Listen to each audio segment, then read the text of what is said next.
Windsor Locks, I strongly urge that this commission takes whatever action necessary to ensure that Mr. Koistinen is never put into a position to serve this community. He has had that chance in the past and has chose not to. He served himself instead. Whether illegal or inappropriate, his actions have shown that he does not represent this community's values. Reinstating him into a position on the police department will not only open wounds that have barely started to heal, but it will also send the wrong message to the people in town. It will also undermine much of the reconstructive work that the commission has done to improve the police department in its transformation to serve our town appropriately. And in the words of Henry, it's always good to do the right thing when you get the chance. So now's our chance. Let's do the right thing. Thank you. Is there anyone else for public input?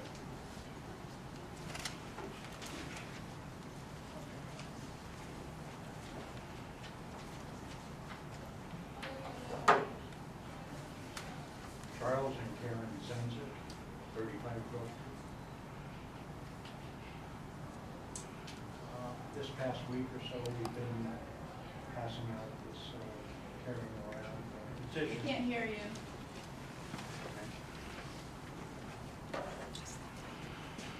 We had this petition that we carried up and down Grove Street for a couple of days. As residents and taxpayers of Windsor Locks, we are not pleased with the fact that former Police Sergeant Robert Koistinen will be returning to work with back pay, as recommended by the State Board of Mediation and Arbitration.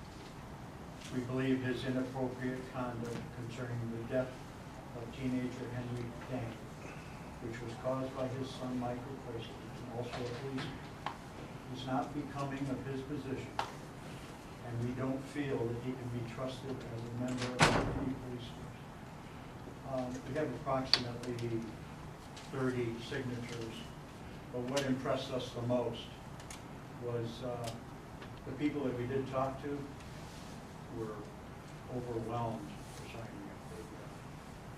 They jumped at the chance to sign the petition. So that's what struck us. It's not a lot of people. We didn't have a lot of time. We kind of got away, so I'd like to turn this in.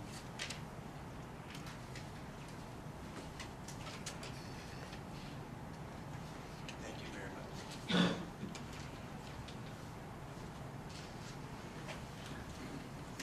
Anyone else for public input? Mr. Brackett. Excuse me, sir.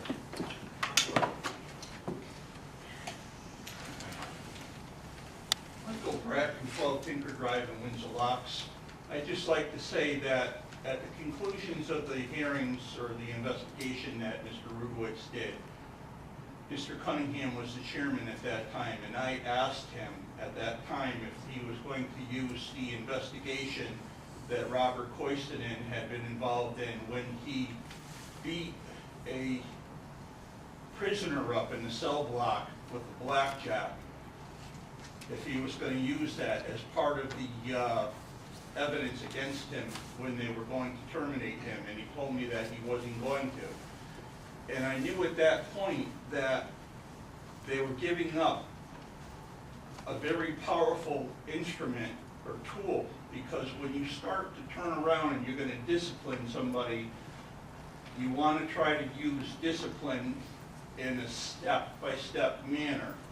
And what you try to do is you try to implement discipline by showing that we started with a letter of reprimand, we started with a 30-day suspension, we started with a 60-day suspension, and we went on from there. It's called advancing your discipline, and then finally you end up with a termination. And the fact of the matter is that you had a sergeant who admittedly beat a prisoner up in a cell block with a blackjack. You have the file is in the station. And for some reason, the person allegedly committed suicide, and you didn't get sued for it, so you lucked out. And I don't know what happened with Robert Koistinen. I don't even know if he ever got disciplined for it.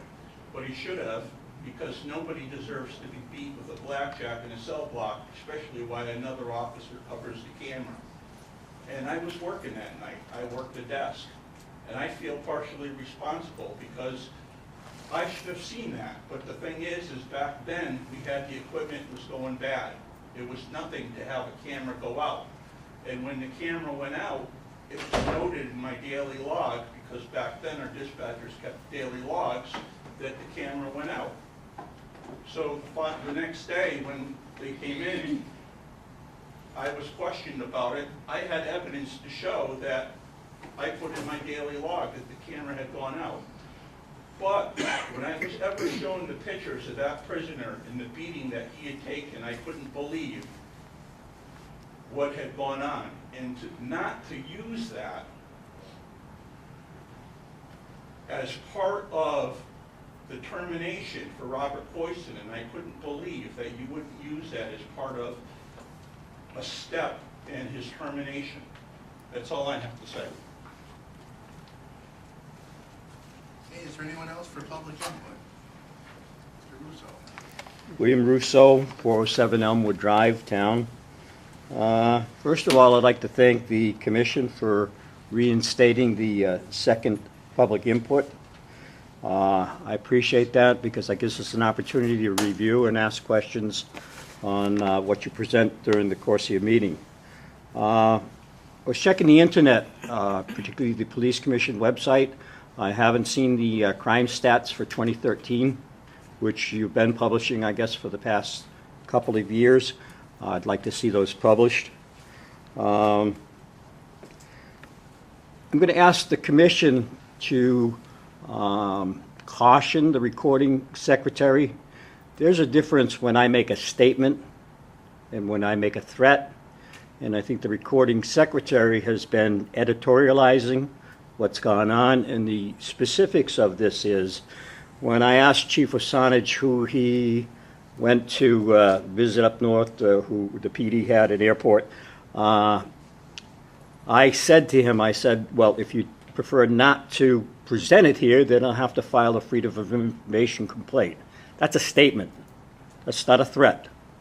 So again, you know, before we get overboard with editorializing the minutes, I wish you would give her a word of caution. The other thing is that I have a question here. Is it true that you no longer record the minutes of the meeting and turn them into the town clerk? And if that's so, then what do we have to bounce against if there is an error in the recorded minutes from the recording secretary? I would strongly encourage the Police Commission to reinstate the submission of the meeting recordings.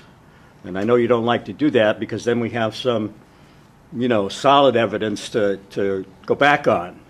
And, you know, you may not like that.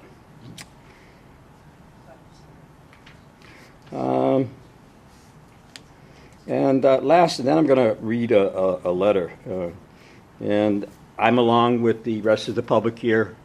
Sgt Koistinen does not belong back on this police department. I've said it at the prior meeting. I would like that you appeal the decision. It will cost a little bit more money in attorney's fees. But should you win, that whole decision would be reversed and he would not be a member of this police department. So again, I strongly encourage you to consider making an appeal. And the last thing I have here is something I put up on patch.com. It's regarding my thoughts and feelings regarding what's going on here. You know, it's budget time again in Windsor Locks. Many of us have had a significant decrease in the assessed values of our homes. I guess the expectations for the homeowner in Windsor Locks is that we should pay the same, if not more, in taxes on our homes that are worth significantly less. I recently stated that the preparation of the Police Commission 2014-2015 budget was a lot of smoke and mirrors. What stands out to me is that the police should be fully staffed very soon, and that the chief is requesting $250,000 in overtime. That's $300,000, I believe, is the figure that was requested for overtime. When the purpose of increasing the staffing levels was to significantly reduce police overtime. The Police Commission is hanging their hat on the fact that police overtime has decreased from a recent high of $490,000 when the police department was significantly short-staffed. If you do the math, Chief Osanich is still asking for 62% of the recent highs of $490,000. And he has, well, a canine officer, which I believe is not part of a 3 to 11 shift, so can't be used for overstaff. You have in the payroll the school resource officer, which can't be used for overtime. You have a lieutenant, which is an added position that can't be used for overtime. I estimate that with the additions that the chief has made in staffing, there's another $250,000 up in expenses. I think I believe that you, the Police Commission, is not in touch with the economic environment of our residents and taxpayers. I don't believe that you considered the high unemployment rate, the number of homes in foreclosure, the number of residents have been displaced from their jobs so that they can't afford their mortgage and they can't afford to feed and clothe their family. You should also take into consideration these still tough economic times. You appear to be hanging out monies like the candy store. This refers to the Board of Finance. Thank you, Mr. Russo. Okay, you can read it on patch. Anybody else for public input?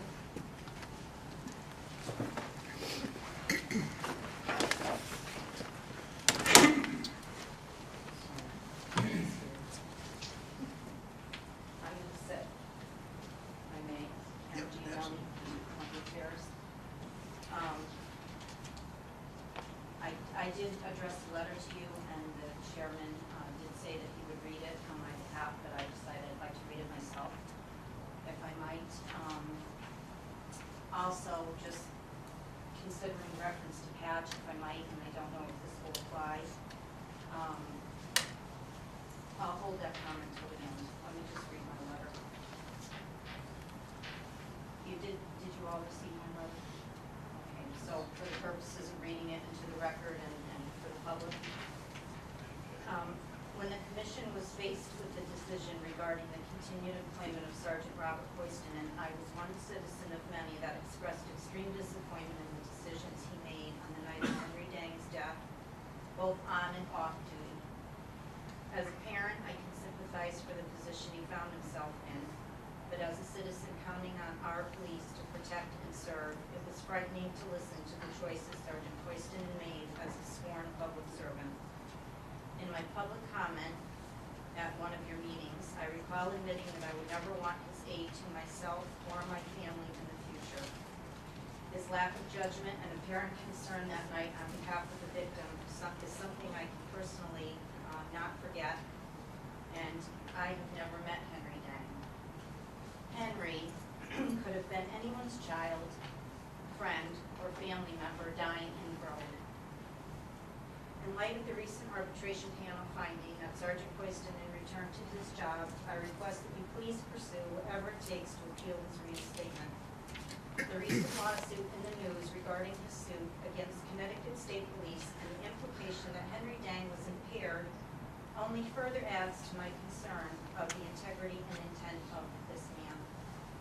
Perhaps legally, WLPD and its community are expected to take him back, but I feel anything and everything must be done to prevent him from actively returning to his former work as a uniformed officer in Windsor Locks.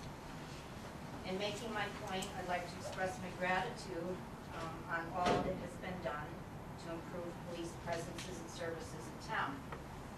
I can see the efforts being made in many places. It happened again today, as a matter of fact, as far as being comfortable to leave the house and see at least one police vehicle in my travels. The crime interventions in the news are outstanding and are sending the message that they should to the public.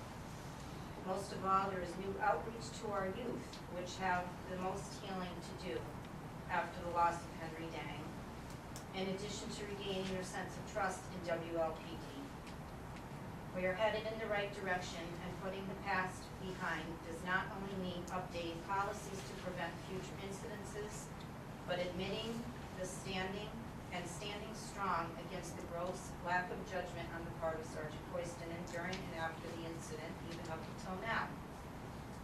To my knowledge, out of common decency, he has continued on with no form of a public expression of regret. There are some catastrophic happenings that you can't fully recover from or return to the same path. That's just part of life. I don't feel that the arbitration panel knew the complete sentiment and breadth of what the combined actions of the two Koistinens brought to our town, especially to its youth. If a situation had jeopardized the safety and trust within the schools, an unblemished service record would not regain an educator access to students ever again. I'm sure you've heard, as an aside, our superintendent say that if I couldn't put my own grandchild in that class, then a teacher needs to improve or move. That's what I'm talking about. We deserve that. Some things need only happen once. So please demonstrate the integrity of our great town and support the continued improvement to our police by taking whatever means may be available to you and disallowing any further service to Windsor Locks with Sgt Koistinen. Thank you.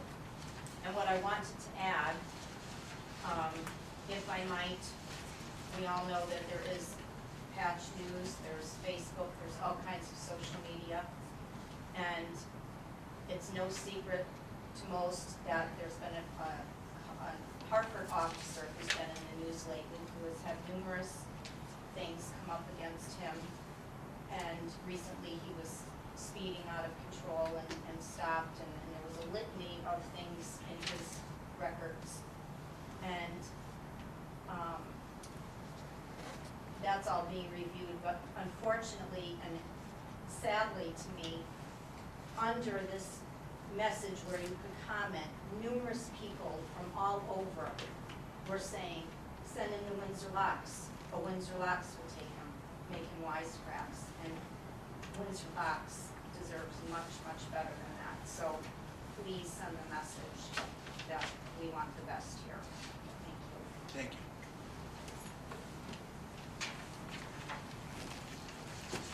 Is there anybody else for public input? Kimberly Pease, 3 Tinker Drive. I supported the commission when they sought to fire Robert Koistinen. I'm pleading with you to do whatever in your power to appeal this decision. This town just can't take him back in this force. There's no way. He's lost all credibility. I have a son who was a friend of Henry's, and I can't explain to you what it was like when I said to him, I told you this at the meeting where you fired him. It changed my world. I told my son there's no way that he could ever get away without being tested. Speaking of Michael, there's no way, there's laws, there's police procedures. It won't happen, no way. And it did. He was never found that he was legally intoxicated because the ball was dropped. So whether or not Robert Koistinen was found guilty of what he was charged with, his credibility as a human being and a police officer has been forever diminished. How can we ask our children to abide by the law and respect officers if you just give up and let him back into this community? There's nothing, as Karen said, there are some things that just take once. And if he did not have, I heard Mr. Bracken speaking of, maybe he didn't have a clear 34-year career. If he didn't, then you need to use that. I'm not saying I know nothing about that, but I'm saying you need to use whatever is possible. I'll give you the to go name. for him. And, you know, restore the faith of the youth. They are our future. It is not just one life that was lost. It's the perception of life that all these kids now see. And I'm a 50-year-old adult, and my perception of right and what was good and just in the world has completely changed.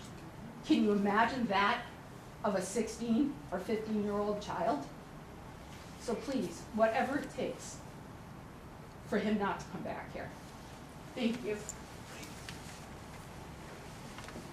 there anyone else?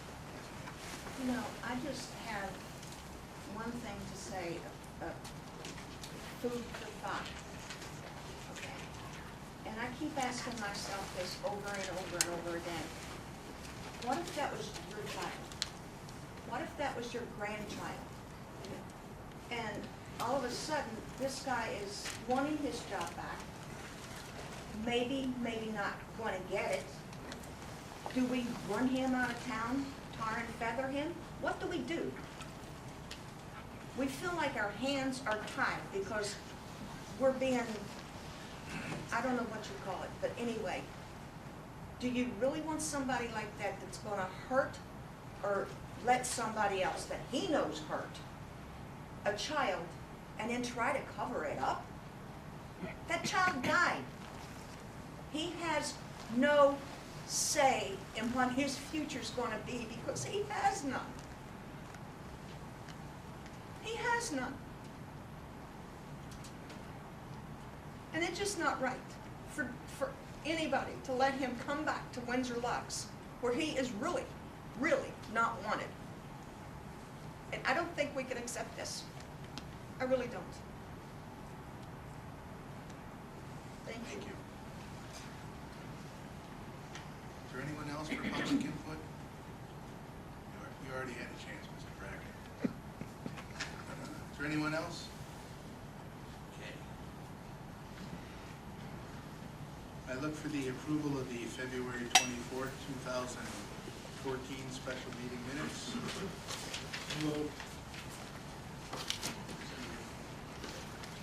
Any discussion? All those in favor? Aye.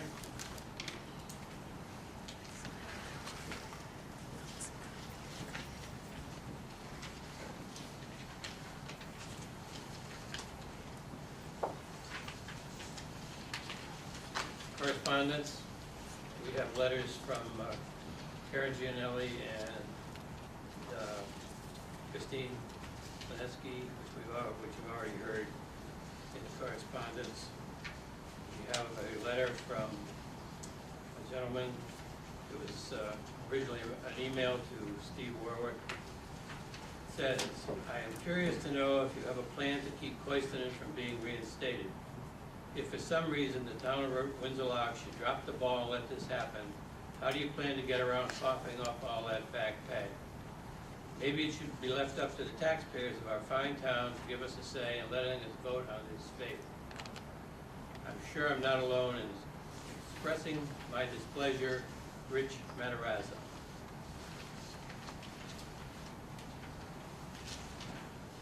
Another letter, same subject. It is mandated by the state that you reinstate Sgt Koistinen. He should not be rewarded with back pay. His job as sergeant at the scene was to investigate. He did not do his job correctly as described by your town correctly. I work for the Hartford Police and understand the blue laws. These days are behind us. He must pay the price for his actions, and if you must reinstate him, he should waive back pay and be glad he was reinstated and his career is intact. We as parents, and I am the parent of 3 sons, now adults, know how hard it is to do the right thing. But our job as parents is to teach our children right from wrong. He failed to do his job as a parent and as a sergeant of your town. The state, in my estimation, was wrong, and you are right. How else can you set guidelines for the other officers? Thank you for listening. Phyllis Wallace, Manchester. This is the same subject written to Chief Asanich. Chief Asanich, I am writing to ask you not to rehire Officer Robert Koistinen. I feel his behavior the night when Henry Dang was killed was less than stellar. If If he could exhibit poor judgment in that volatile situation, then I think it could happen again. I've been a Windsor Locks resident and taxpayer for 29 years and have personally had occasion to call for minor help from the police force. I have never been disappointed with the officers that have arrived at the house and have trusted their judgment implicitly. However, if Robert Koistinen were to show up at my house, I would not be comfortable at all. His prior actions have completely destroyed my faith in him, and I feel the whole town would be better served if he were not reinstated as a police officer. I think you would find a majority of the town agrees with me. Please give this your immediate consideration. Thank you for allowing me to present my viewpoint. Sincerely, Sharon L. Rowe. That's it, Mr. Chairman.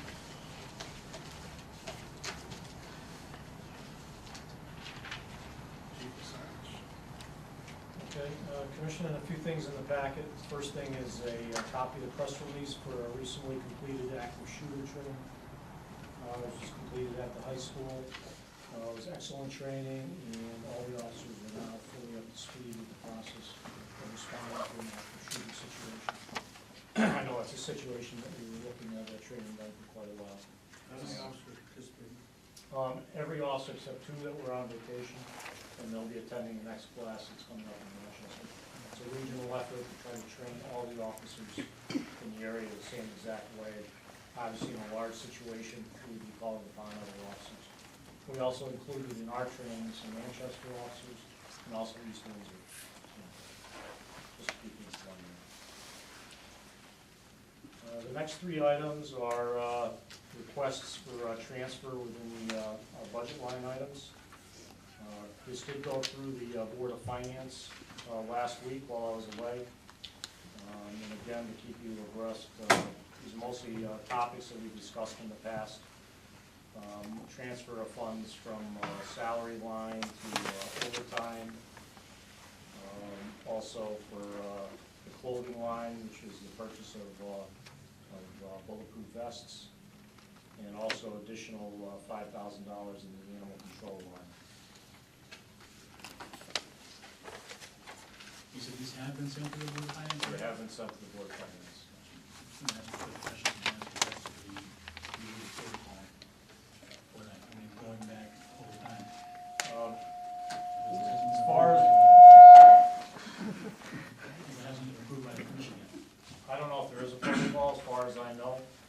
I'm just Yeah. checking to see. I know it's signed by the, by the chair. Generally, the transfers are done at the end of the budget year, but it was requested to do it early. So, I don't know what the past practice has been here years past. I was usually part of my own check. Well, and so then you would sign off and send it up to the Board of Finance, Yes. rather than the commission making it afterwards? No, we would usually go to the commission first. Is that me? It's not me. But this was a transfer, it was not new money. It was transfer, we didn't ask for it, we just asked for one account to the other account, because we could make a movement. Not to be curious, what the hell is that? And what might have been one of the problems was I submitted it before I went away on a 4-day vacation. I didn't think it was completed it within that time.